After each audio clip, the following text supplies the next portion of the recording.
Okay, and then right, and then they will talk about like mopro, which is a mobile proving toolkit. Okay. Thank you. All right. So what we're going to do basically is I'm going to do like a brief intro talk to mopro. So maybe first, how many people have seen my talk at ETH Taipei? Raise your hands. Okay, so a few people. So yeah, you'll be a bit bored, but that's fine, hopefully. So what we're gonna do, we're gonna do the intro talk, and then after that, we're gonna do like a code long. So if you wanna code with us, that would be great.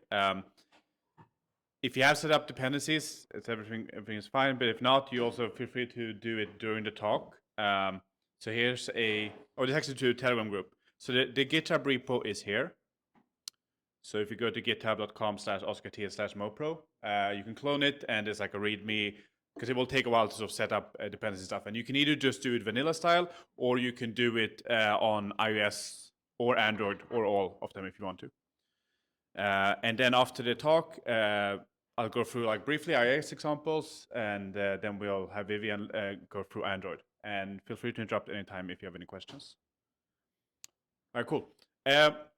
So mopro, client-side proving on mobile made easy. So the TLDR, the sort of takeaways of this talk is that we want to make proofs on mobile. And mopro is a toolkit for SEEK application development on mobile. And let's make zero-knowledge proofs on mobile great together. So we want to make proofs on mobile. Why do we want client-side proving? So I think we can sort of put CK back into CK. I think the last few years we've seen a lot of emphasis on like succinctness properties you get in terms of L2s and stuff like that, and that's great. But that's sort of a bit limited if you want to have kind of privacy and interoperability properties. So I give some examples of that.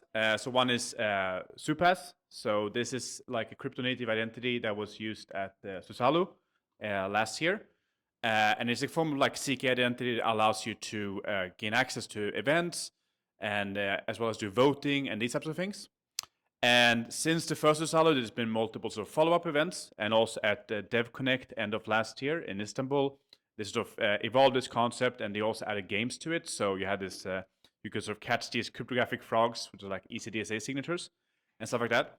And if you caught enough, you got like a green hat. So it's kind of a silly example, but it's kind of like a toy where we're sort of playing around with CK identity and how to use it in our own context, like a proto network state like Susalu and conferences and so on. And I guess one key thing is with this type of application is it has to work on mobile, right? Because otherwise, if you go to a conference, like it's not useful at all, right? And it also needs to work for basically 95% of people and devices, because otherwise you can't use it as a gatekeeping method to enter events and so on. Another sort of more real-world example is Aadhaar. So Aadhaar is this identity system that's used in India, has like more than 800 million users, and you use it for everything basically. So it's like a digital identity system, and it's basically like a PDF with a signed sort of RSA signature in it, and you use it when you apply for a bank account or a mortgage or a loan or apartment or what have you. So you use it for everything. This is great and very, very useful. But it has sort of certain problems and so on. And there's a product called Aadhaar that basically adds CK to this. What's cool about that is that you can sort of do selective disclosure and these types of things. So it's like a useful primitive. So if you don't necessarily have to give up your entire real world identity with your personal details if you don't have to, right? And it can also be used for things like Gitcoin passport and proof of identity, proof of humanity, and so on. And this is like one example. There are similar products. So there's one called Proof of Passport that does a similar thing both for European passports, as well as like Mina in Japan and a bunch of other types of products. And this is part of like a larger trend that I think we've seen, especially last year, but a bit before that as well, where basically you take some existing cryptographic material and then you add CK to it. So in this case, it's like RSA signatures, but you also have similar things with ECDSA keys or GitHub keys or what have you. Or CK email, like you take the DKIM signature in the email and so on. And it's permissionless, right? Like you just have some cryptographic material that is out there, and it has like millions or hundreds of millions of users, and then you can sort of do CK stuff with it permissionlessly. So I think that's pretty cool, and I think we'll see more and more of that. Obviously, that's a lot more complex than the previous example, because instead of a semaphore group, you have to do sort of RSA verification and so on. So performance can become a common issue, especially on mobile phones. More example of where you basically require client-side proving. So obviously just like the origin of the space with Bitcoin and so on, like private transactions, like cash-like transactions and having actual fungibility. We're still not really there yet, even though it's like Zcash and a bunch of other solutions that some people use, but it doesn't have like necessarily widespread adoption. But basically you don't want to tie your salary or whatever wealth to if you buy like a coffee or something like that, right? And for that, you basically need to do, the user herself has to do a proof on their own. And usually that would be from a mobile phone. There's also sort of larger things when it comes to private finance in general, but also kind of more novel ideas or use cases. So like private social networks, where you might want to hide their social graph for various reasons. And then also even more sort of out there interesting use cases like CKML, where maybe you do some kind of training on your photos or whatever, and then you can do certain claims and things around that. There was actually a hackathon product at ETH Oxford a month ago or so, where there was a product called Confidenti that used mopro for this type of use case. So what kind of properties do we want from clients improving? So there are three main things. So first one, it should be secure. So the user herself generates the claim. And also key material has to be secure and so on. It should be fast, so you want to have good performance for reasonably big circuits. So when it comes to RSA or ECDSA and these types of circuits, they're around on the order of magnitude of 1 million constraints or so. And this becomes especially important when we look at, for example, another and so on, where they are bigger than your semaphores and these types of things. It should also be friendly, so just easy to use for users on all kinds of devices, as well as for developers to develop on. And when I say sort of client-side proving, I don't just mean like browsers. I also mean sort of natively. And there's a few reasons for this. Like you might think like, why bother? And there's still like good reasons that you want to do it natively. So one is security. So if you do things natively, you get operating system level security. So you sort of get better isolation and secure enclave and biometric authentication and so on. And that's very important, especially when it comes to, let's say you have your passport or what have you, and you don't want to necessarily upload that to a random web view, right? You also get better performance, which is important also for these like more complex circuits. And with things like hardware acceleration and GPU and multi-threading and so on. And while you can get this in browsers to some extent, it's just never going to be as good as native, and it's also going to be less consistent across different devices and browsers and so on. And then also you get better photosis, so sort of a more sort of fluent experience and better integration with your phone because of things like access to sensors, if it's NFC or Bluetooth or camera or push notifications or secure enclave and all these types of things just to sort of create a better user experience. Obviously some trade-offs, right? So one is like if you don't need an app, maybe you don't have to bother with it. There's also potential censorship avenues depending on the platform you're using. But then finally, I think the biggest reason is just that it's very complex to develop and distribute, especially for CK, because there's not a lot of tooling for it. And this is where mopro comes in. So mopro is a toolkit for CK application development on mobile. So toolkit, it's basically a set of libraries and utilities. It has a bunch of goals. So one of them is modularity. So basically it should be very easy to sort of add new proof systems and new platforms and so on. Developer friendly, so very easy for people to get started quickly without sort of having a lot of knowledge necessarily about what's going on under the hood with this type of tooling setup. Performance, as I mentioned before, is very important in terms of providing a good user experience. Multi-platform, so being able to sort of run on Android, iOS, React Native, and others. And one way to think about it is kind of is like a foundry for CK application development. And this is like the main interface that we have now. It's like a command line interface. So basically, you just initialize the product, you choose the platforms, and then you prepare the circuit and some artifacts, and then you can build for a platform of your choice. And there's also options for like testing and exporting bindings and so on. And this basically allows you to get started in under 5 minutes, ideally, hopefully. Here's an example product, and we'll look into this when we do the live coding as well.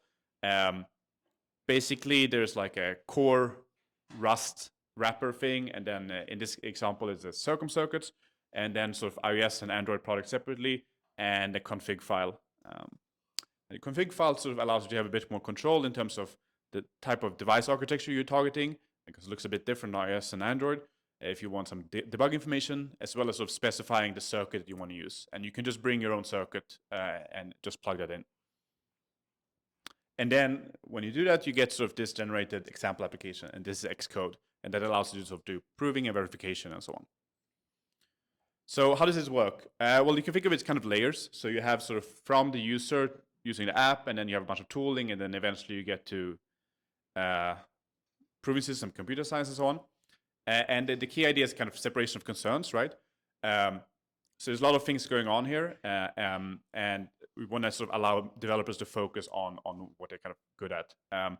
So what I'll do is sort of go through take one thing out of these layers and then go through it in a bit more detail. But basically, you have some circuit developer with like a CK brain, and they're writing the circuits. And then you have all this tooling stuff going on, and then your application developer that's only sort of focusing on the app, and then finally a user.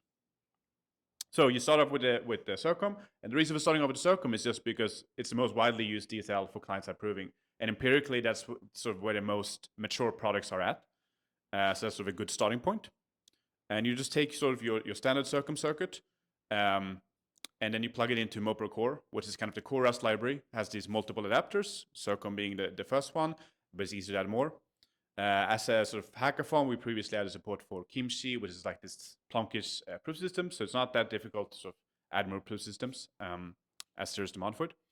And with this, you basically have a basic API for proving and verifying and serialization and so on.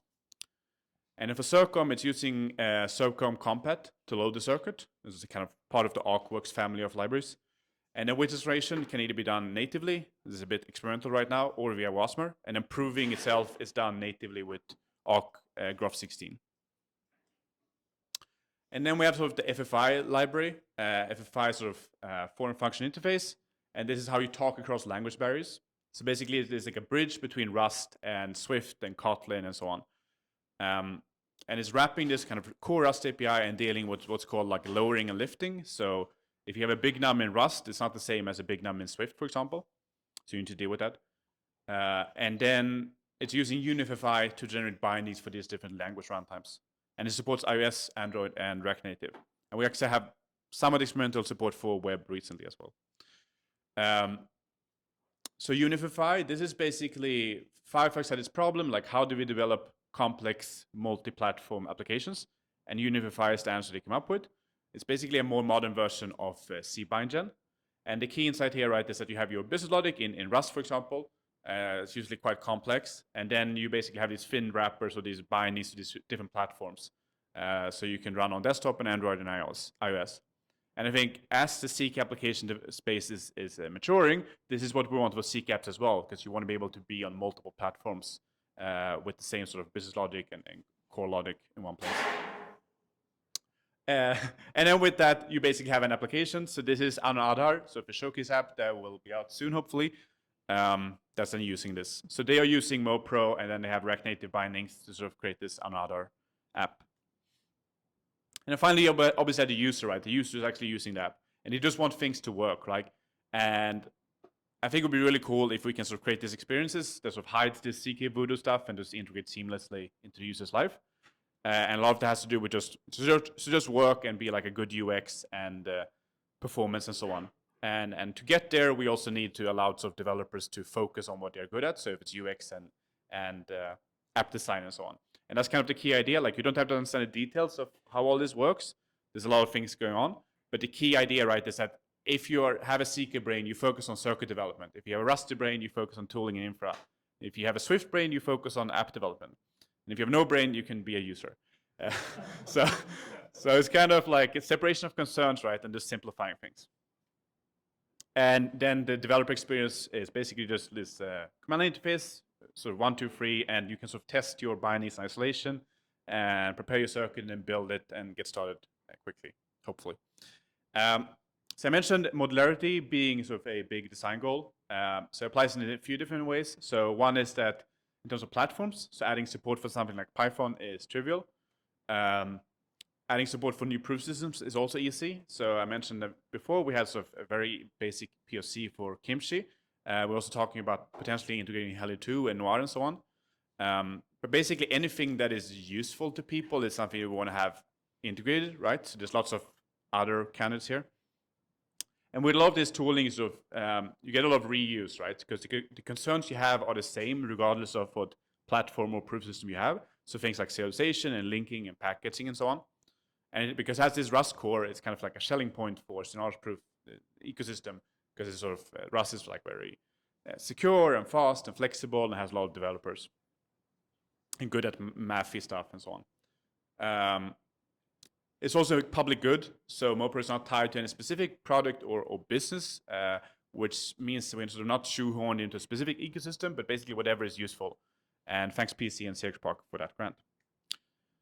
So where are we now? So I showed a screenshot earlier of Another version 1. And what happened is basically we did this POC with Another end of last year. And back then the number of constraints was like 160,000 or so. And now it shot up to 1.6 million. It's down a bit now, and I think it's like 1 million-ish. And this is basically because they actually added proper support for selective disclosure and proper nullifiers. So, for example, you can prove that you are from a certain region in India that can be then used for various things. We also supported sort of proof of passport, which are sort of at a similar stage in terms of getting out these showcase apps on Android and iOS. We've been looking into a lot of performance-related stuff. So because of sort of the number of constraints exploding, that meant that we had to sort of look deeper into sort of what are the problems we run into and like what can we actually do from a mobile phone with our current stack. As part of that, we've also been looking into sort of native weight generation as well as loading up some sort of artifacts to make things smoother from a UX point of view, as well as improving the developer experience. I showed the command line interface and sort of tweaking the API and adding support for React Native and so on. Just briefly, this is a graph I think you can't see here, but basically this number of constraints. So this goes up to 1.6 million. And basically what this shows is that so on both iOS and Android, if you have a phone with 4 gigabytes of memory, you can basically, because you need like a bit of buffer for system and other applications, you can basically do 1.6 million constraints. Probably a bit more, maybe like 2 million-ish, something like that. And memory is basically the biggest constraint when it comes to client-side proving, because if you run out of memory, you're done. So it might take longer if your phone is slow or whatever, but memory is like the hard limit, right? There are other performance bottlenecks. Yes, go ahead, Cece. Yeah, so the horizontal question is, the question was what's the horizontal axis? It's the number of constraints. Yeah, so it's 200,000, 400, 800, 1.6 million. So this goes to 1.6 million. At 1.6 million, it's like up to 2 gigabytes of memory usage on iPhone. I think it's pretty much the same on Android. And then you need like a buffer, like 1 gigabyte for system, and depending how many other apps you have open. So in the case of iOS, for example, if you use too much memory, they will shut your app off. Yeah. And there are also other performance bottlenecks. Maybe we can talk a little bit about that later if there are questions around it. But yeah, so let's make CK on mobile great together. And in Taiwan, some of you know, a lot of you know, there's like this thing called Geeling V Gov 0. And it basically have this motto, ask not why nobody's doing this, you're the nobody. So if you're into CK application development, try it out and provide feedback. And that's what we're going to do after this thing. And then also, mopro is like a community product, right? So if there's specific platforms that you think would be cool to see or useful or you're just interested in, that would be great. Same with proof systems. There's a lot of like performance work to be done, docs and APIs and so on. And there's lots of grants available in the space. So if this interests you, come talk to me after. So specifics. So in terms of platforms, so we have a React Native kind of POC, but it needs to be integrated nicer into the whole pipeline.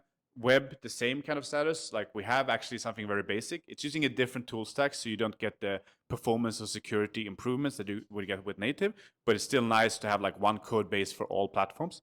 But this can also be improved with like progressive web apps and so on. So basically you have like a continuum all the way from POC to like a progressive web app, and then once you're ready, going to native. More proof systems. So I mentioned Halo 2 and Noir are very interesting in terms of client-side proving. There are also other sort of more novel ideas, so like Nova folding schemes, Vol in the head, which is like a non-succinct proof system, as well as Binius and these types of new systems that could definitely be interesting for this technology. Performance work, Improving the native weight restoration is something that needs a bit more work. GPU acceleration, so we actually have Grant, Moven, and Foodchain are looking into that, but there's more things to be done. And there's also some people at the Hacker House that have been looking into related things. So contributors, so there's a bunch of sort of people contributing both upstream and to the main repo as well as downstream, so users. So Sirix Park and PC for sort of the grant. Vivian has been helping me write a lot of mopro and what it is, making it what it is today. Yanis and Florent, who have been working on Ana Aadhaar and Proof of Passport, respectively, and sort of having very tight feedback loops around that. Moven and Foodchain, who've been looking into GPU support. Phil and Remco in terms of some Rust details from WorldCoin. And Ariman and Vac, who has been doing similar things on mobile as well. And maybe one of you guys, if this is something that's interesting to you. So we want to make proofs on mobile. mopro is a toolkit for SEEK application development on mobile. And let's make zero knowledge proofs on mobile great together. Future SEEK, the future's mobile, the future's now. Okay, thank you. That's the introductory talk. Cool. So before we go further, maybe any questions?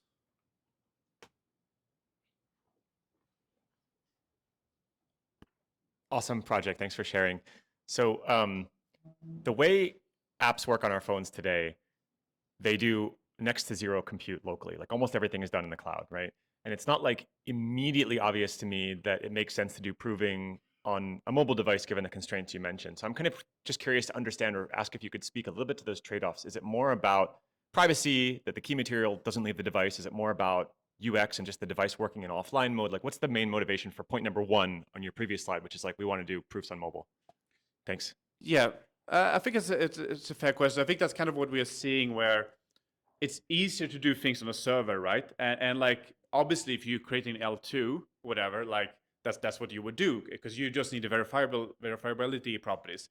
But I think Nam also mentioned this in terms of kind of privacy properties and so on that you want.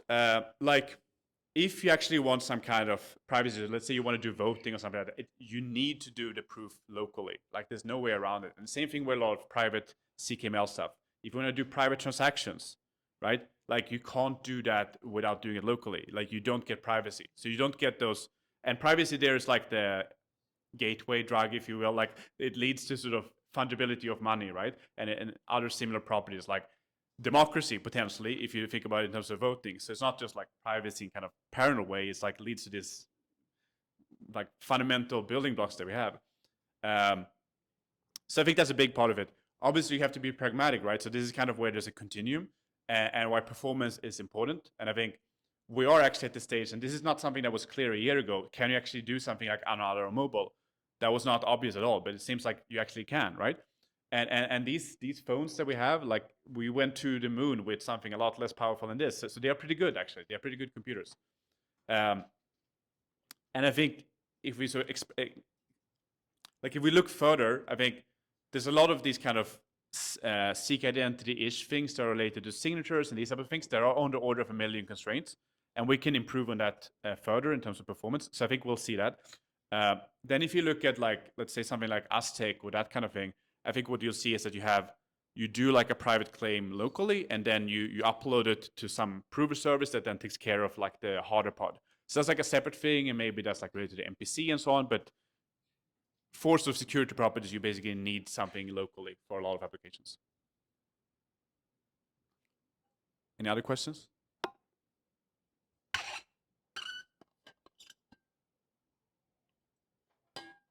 All right, so who here has cloned the repo and is ready to try out? So we have 1, 2. Okay, we have 2 people. Okay, it's fine. I'll just show some here. Let me see how I'll do this with the recording. If I speak now, can this, does it pick it up? Yeah. Yes. It picks up? And I have a No, but if I don't do this. Okay. yeah, it's Okay. So basically what we'll do, I'll just initialize like a product. You see this? Hopefully.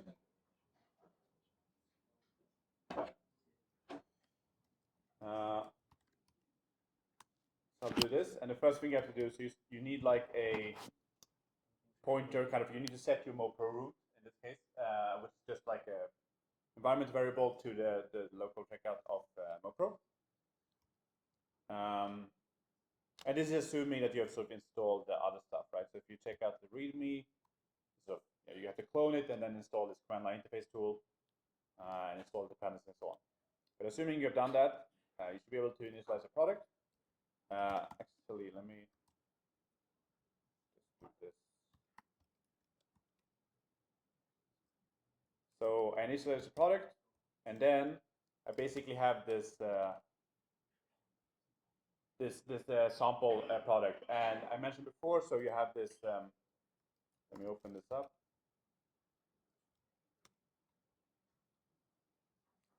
So here you have core, you have some circuits, and in this case they're sort of already included, but you could just point this to some other place. And in the hello, yeah, and what? You can put it Yeah, like this. Yeah. And then what it's doing is basically, so it's generating this like Rust product, and then it allows you to sort of read in the circuit and then there's like a basic test. So that's how we work in like the core case. So if you want to run it from like a command line interface or whatever. And then it's basically generating an iOS product and an Android product. So the first thing we want to do here is we want to prepare our circuits. Oh, and the config is here, right? So in this case, it's using iOS simulator and then ARM64 for Android. And the build mode is release, and you basically want to use release because otherwise things are very slow in Rust.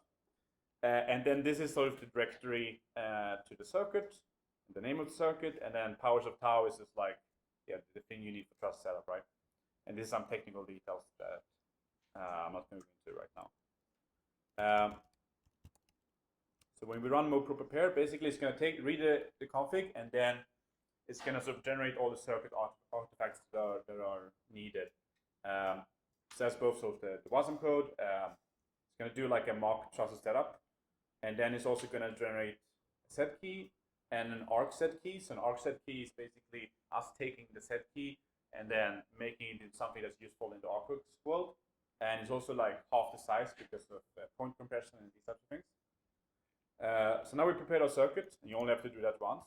And then basically you can build, so we just build like this.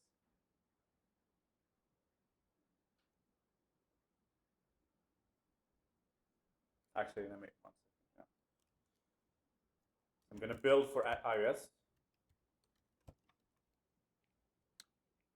And basically this is going to, I don't know if you remember before, let me show you here.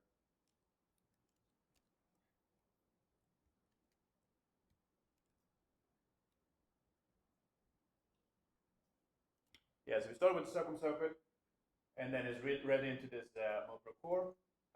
And now what this is doing is using this mopro.py to generate basically like an XC framework and an example application.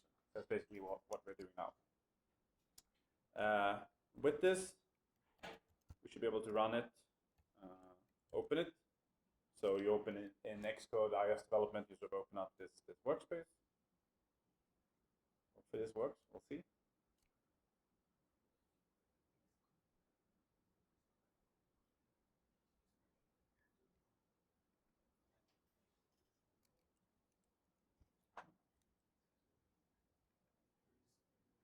Yeah.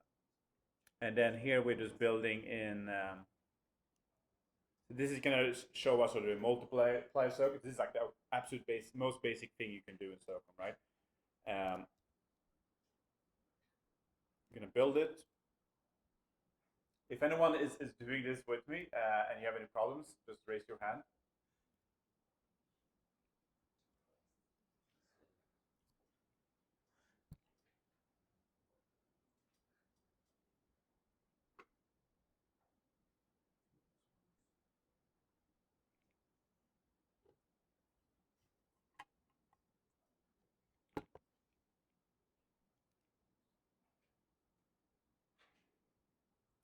Right. So this is just like a.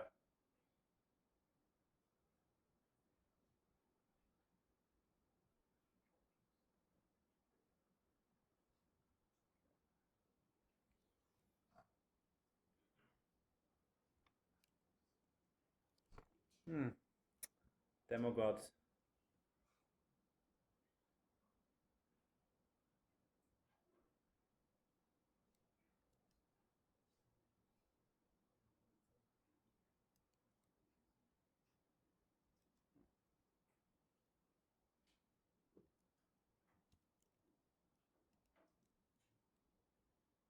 So I think what happened is using the wrong. Yeah. So we have some caching issues. Sorry, it's gonna be a bit of. Let's see here. How fast is the internet here? Actually? Yeah. See if it's.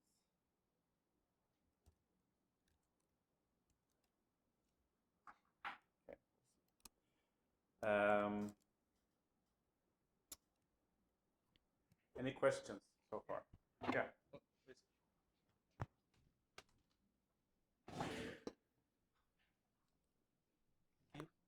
Yeah, so I'm wondering like where do you store the public key?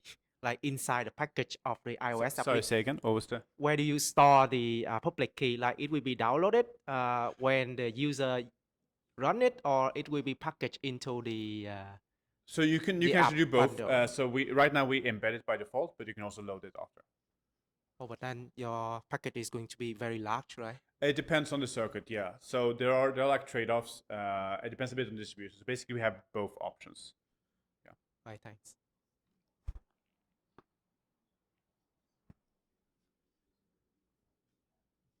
Good. Any other questions? See if this works. All right.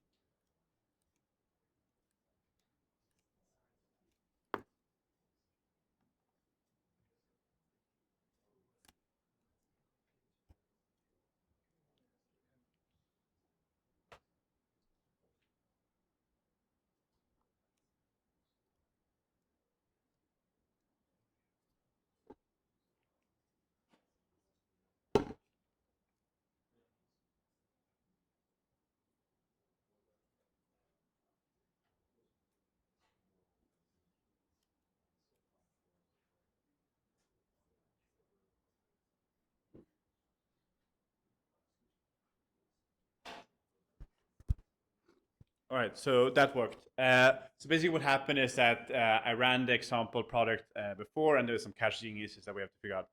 So it was using the wrong circuit. But basically, yeah, so that also generate a proof and verifying a proof, and you also have the Ethereum sort of proof output here if you want to use that in your application. So if you want to change this circuit, let's say that we're developing a product and we want to do something else.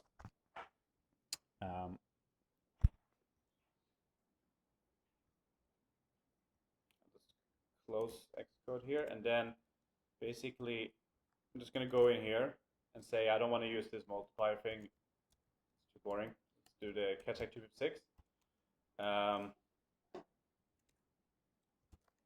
think the powers of tau is pretty big, so I'm actually gonna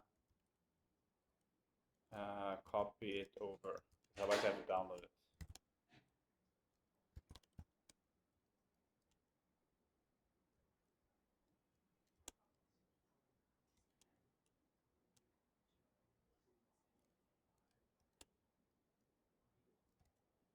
Okay. So now I update the config, and we're gonna prepare a circuit.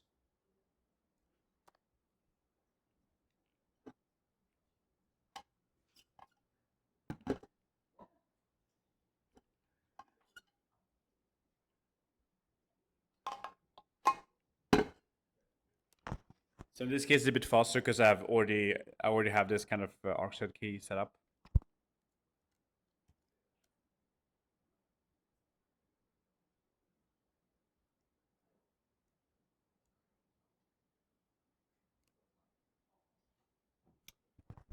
And what it is doing actually, it's creating this. So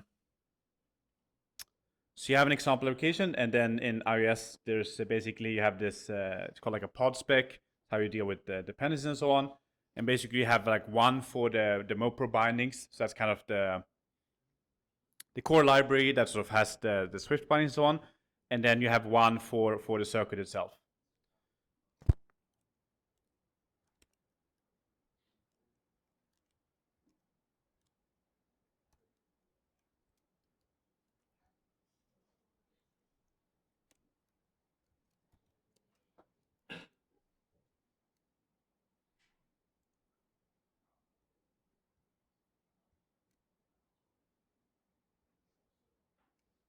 So here I'm just changing to use the sort of other view that's using Ketech 2.6 instead.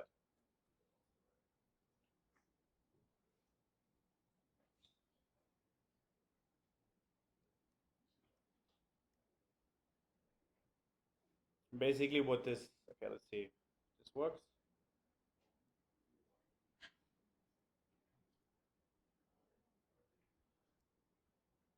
So basically this is taking so we have this generate proof 2.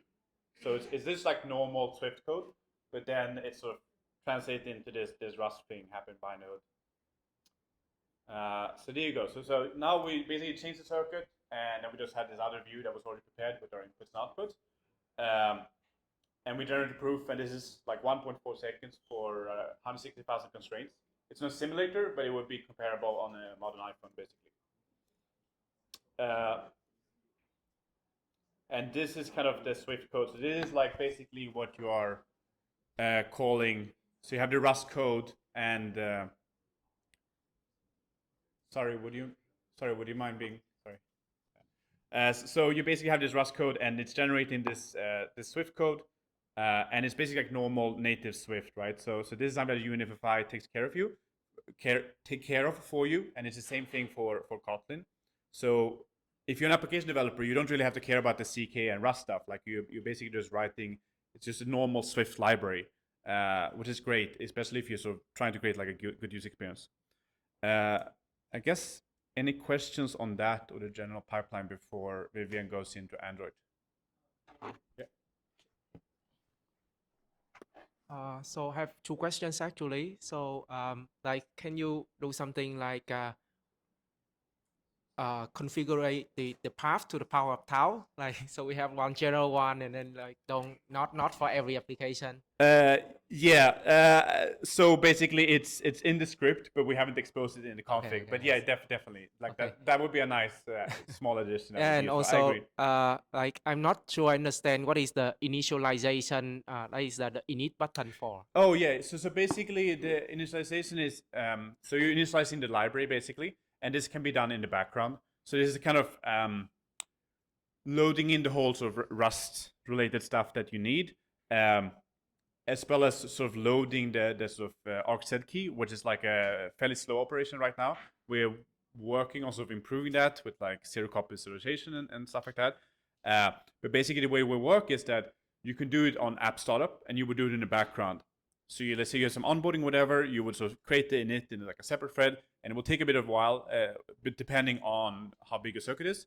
And you could potentially, if you're downloading your proving key, then you could do that then as well, like asynchronously. And then you have some onboarding screens or whatever, and then it's done once. And once it's done once, then you can just create proofs and so on. So it's just like a library thing where you initialize. Usually it happens in the background. So we could also hide it. You don't need to have it in a UI. It's just like for demonstration purposes. Oh yeah. Does it take a lot of memory? Like, does it stay in the memory for like the whole time the application is doing something? Yeah. So I think it's but in the graph I showed earlier, basically initialization takes a bit of memory, and then proving takes a bit of memory. Yes, because you need to load the whole thing into memory, right? And this is also where maybe other proving systems could be relevant that don't have the same limitations that like Circum Halo 2 has in terms of memory usage. Oh, because I'm thinking about something like, for example, you want to pay like the like go through the metro system, right? Yeah. And you use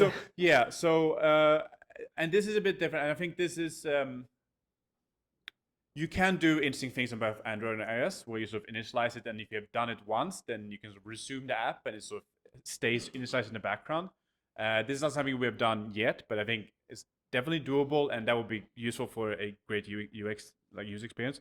And I think once people start to sort of make more mature apps, they can sort of focus on that because like that's a known problem in the application development world. So then you can focus on that as opposed to dealing with this tooling stuff.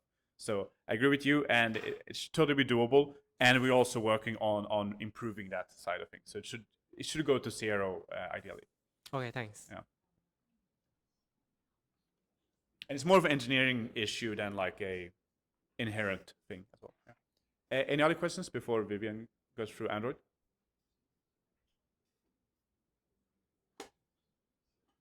All right, cool. Vivian.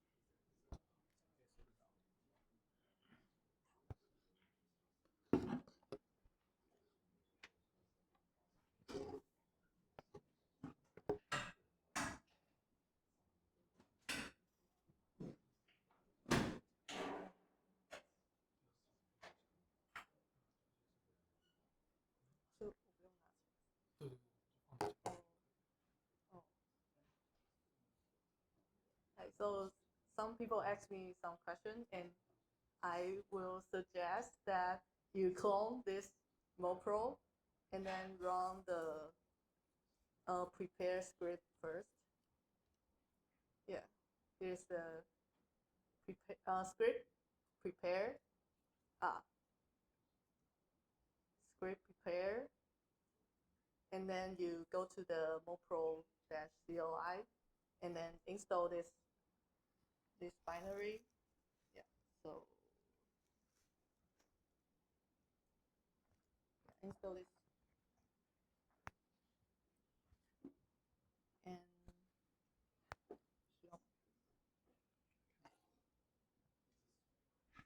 yeah, and then go to the path you want to create this app. For example, here, and then mopro. Yeah, then and I always copy this if I want to use the binary. Yeah, so for example, mopro init platform Android. Yeah, and then it will have a mopro example app directory, and then go to this directory. Yeah, like here, and then run mopro prepare.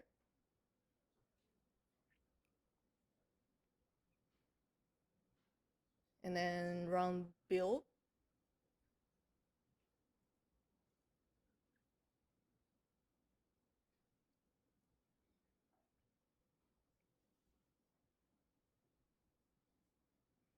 Yeah, and then it shows that you can use Android Studio to open the project. So I run it.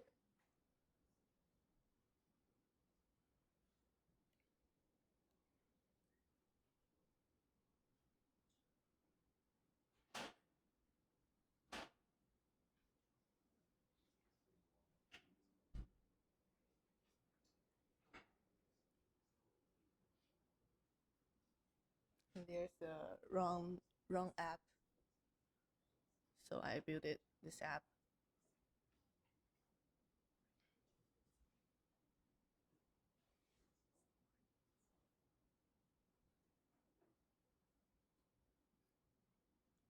Oh, it's so small. So the default proof is the multiplier proof.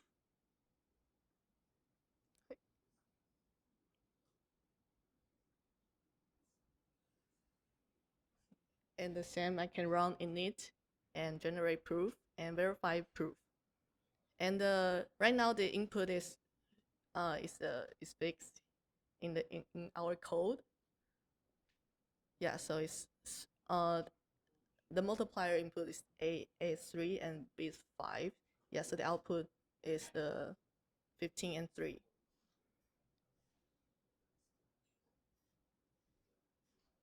Yeah, it is the demo for Android. Any question? Yeah.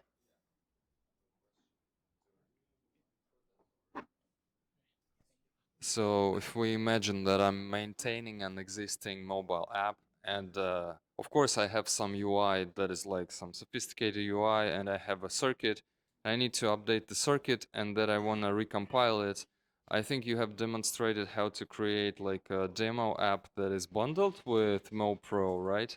But how my developer experience would change if I have an existing code base and I only need to like make updates to the circuit and then recompile the ZK part, but leave the UI as it is. Right now we, oh. Yeah, so for now the Android only support the Kotlin. So if your code is Kotlin, it should be convenient because you just need to import the like generate proof, and then you update your keys or circuits in the our Rust library.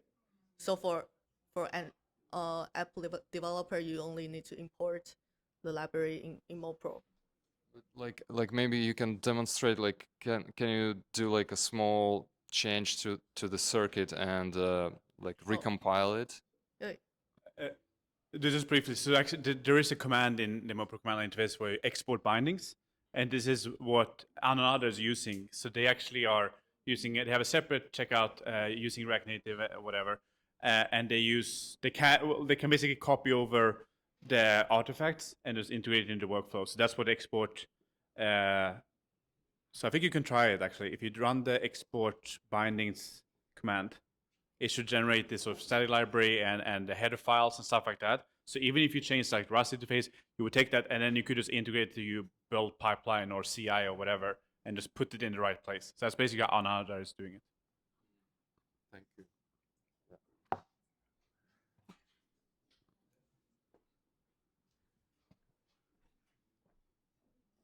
Yeah. Any other questions?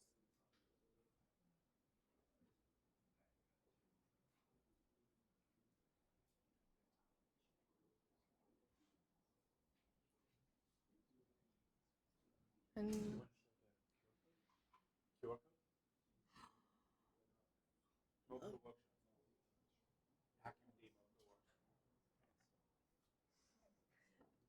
you share in Telegram? No. Oh. No. Like, did you open hack? If you search your browser history, HackMD workshop. Oh. Workshop.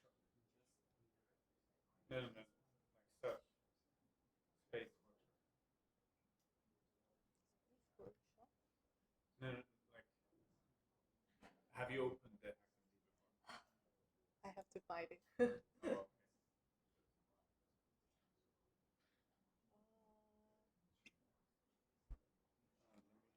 Yeah.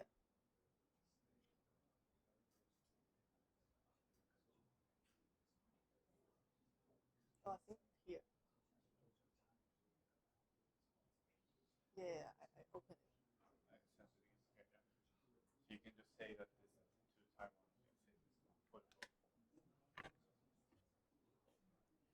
UK Taiwan. So if you guys, so there's like this QR code I think is to, oh, this is to the Taiwan CK group if you're not in it already. So that's sort of where we coordinate around CK events in Taiwan in general. And then the other QR code is to the mopro Telegram group, I believe. So yeah, just over. Cool. I think that's it, right? Yeah. Okay. Any other final questions?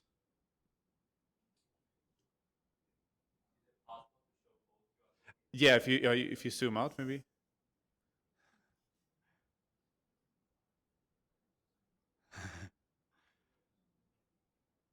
All right, cool. So thanks everyone. We'll break for lunch until like 1.5 hours or something like that. 2:30. So yeah, so you can get back here like at 2:15 or something, and then we'll start with the next talk at 2:30. Yeah. Thanks.